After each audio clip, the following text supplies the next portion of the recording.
ಮಗನಾಗಬೇಕೆಂಬ ಮಮಕಾರ ಹೆತ್ತವರ ಕರಳಲ್ಲಿ ತುಂಬಿಕೊಂಡಿದ್ದರು.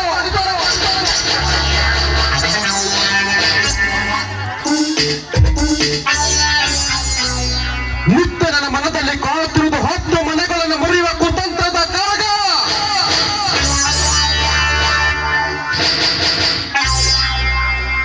ಹೆತ್ತವರಿಗೆ ಬೇಕಾಗಿರುವುದು ದಿನನಿತ್ಯ ನ್ಯಾಯ, ನೀತಿ, ಧರ್ಮ. ಆದರೆ ಅವರ ರಕ್ತವನ್ನು ಹಂಚಿಕೊಂಡು ಹುಟ್ಟಿರುವ ಈ ಮಾತೇಶ್ಗೆ ಬೇಕಾಗಿರುವುದು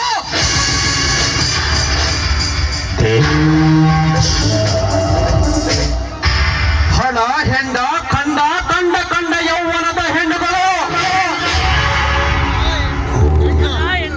ಹೆತ್ತವರಿಗೂ ಹೆತ್ತ ಮಗನಿಗೂ ಅದೆಷ್ಟೊಂದು ಅಂತರ. ಬಹಿರಂಗದಲ್ಲಿ ಬದುಕೋದು ಈ ಮಾಂತೇಶನಿಗೆ, ಅಂತರಂಗದಲ್ಲಿ ಬದುಕೋದು ಈ ಮಾಂತೇಶನ ಮನದಲ್ಲಿ ವಿಷದ ಕೊಂಡ. ಮನದಿಚ್ಛೆಯಂತೆ ನಡೆದರೆ ಮಾಂತೇಶ್ ನನ್ನಿಚ್ಛೆಯನ್ನು ತುಚ್ಛವಾಗಿ ಕಂಡಿದ್ದೆ ನಿಜವಾದರೆ ಅವರ ಬಾಳ ನುಚ್ಚು ನೂರಾಗೋದ್ರಲ್ಲೇ ಸಂದೇಹವೇ ಇಲ್ಲ.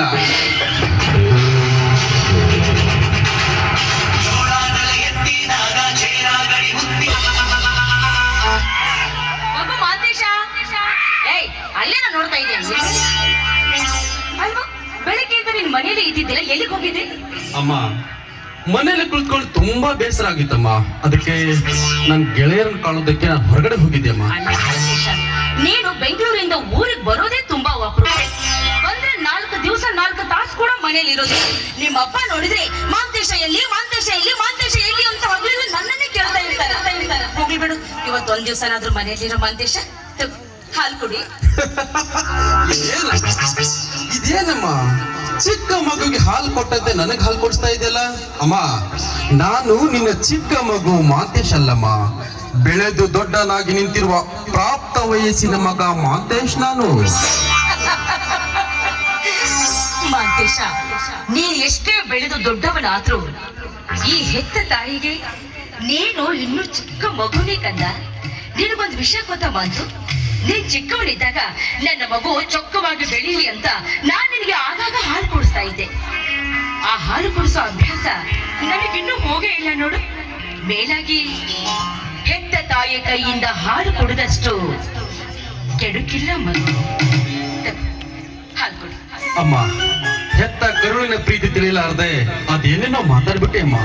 ದಯವಿಟ್ಟು ತಪ್ಪು ತಿಳಿದುಕೊಳ್ಬೇಡಮ್ಮ. ನಾನು ಈ ಊರಿಗೆ ಬಂದಾಗೊಮ್ಮೆ ನಿತ್ಯ ನಿನ್ನ ಕೈಯಿಂದ ಹಾಲು ಕುಡಿದುಕೊಂಡು ಹೊರಟೋಗ್ತೇನೆ. ಆಯ್ತೇ? ತಾರಮ್ಮ ಹಾಲು. ಮೇಲಿಂದ ನಾನೇ ನಿನಗೆ ನನ್ನ ಕೈಯಾರೆ ಹಾಲು ಕುಡಿಸ್ತೀನಿ. ಖಂಡಿತ ಮೈ ಮದರ್. ಹಾಲು ಕುಡಿ ಮೈ ಸರ್.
ಅಮ್ಮ, ಅದು ನಿನ್ನ ರಾತ್ರಿ ನನ್ನ ಮನೆಗೆ ಬರುವಾಗ ತುಂಬಾ ಹೊತ್ತಾಗಿತ್ತಮ್ಮ.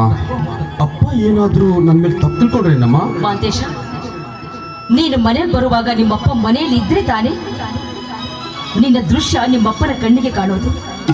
ನೀನು ಮನೆಗೆ ಬರೋ ಸಮಯದಲ್ಲಿ ನಿಮ್ಮಪ್ಪ ಮನೆಯಲ್ಲಿ ಇರಲಿಲ್ಲ. ಇನ್ನು ನೀನು ಕಂಠ ಪೂರ್ತಿ ಕುಡಿದು ಮನೆಗೆ ಅಲುಗಾಡ್ತಾ ಬರೋದನ್ನ ನಾನೇ ನನ್ನ ಕಣ್ಣಾರ ಕಂಡೆ. ನಿನ್ನ ಕೈ ಹಿಡಿದು ಕರೆದುಕೊಂಡು ಹೋಗಿ ನಾನೇ ಒಳಗಡೆ ಮಲಗಿಸಿ ಅರಿವು ನಿನಗಿರ್ಲಿಲ್ಲ.